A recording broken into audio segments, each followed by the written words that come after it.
Both SANAKO Study 1200 and SANAKO Study 700 have a simple yet effective vocabulary testing system. With this module you can use existing or create your own relative vocabulary tests for the whole class, collect and save the results marked for you. To do this, go to the Activity Selection menu and select Vocabulary Test. The teacher screen will change to this activity.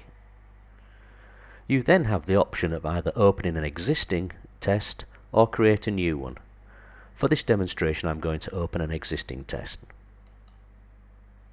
Find the test.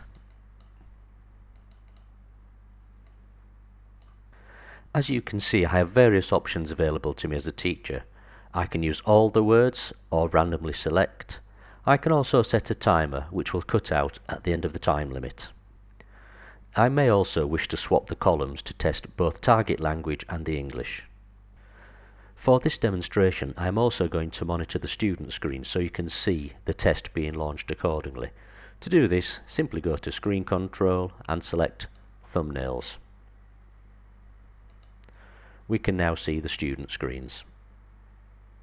Click Start and then, depending upon your selection, one of the two columns will be launched at the student screens.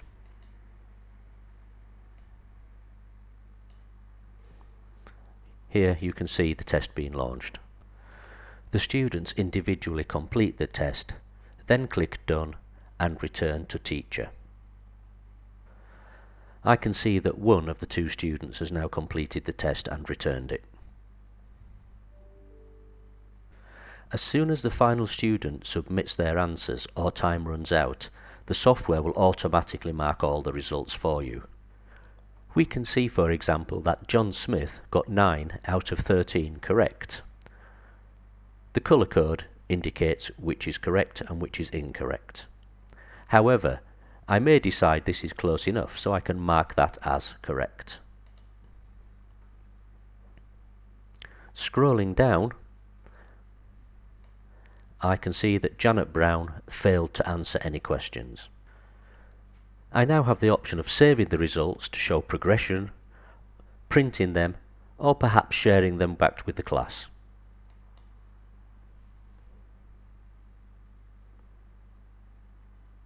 When you have finished, simply click End, Clear Session, and this will bring you back to the home screen.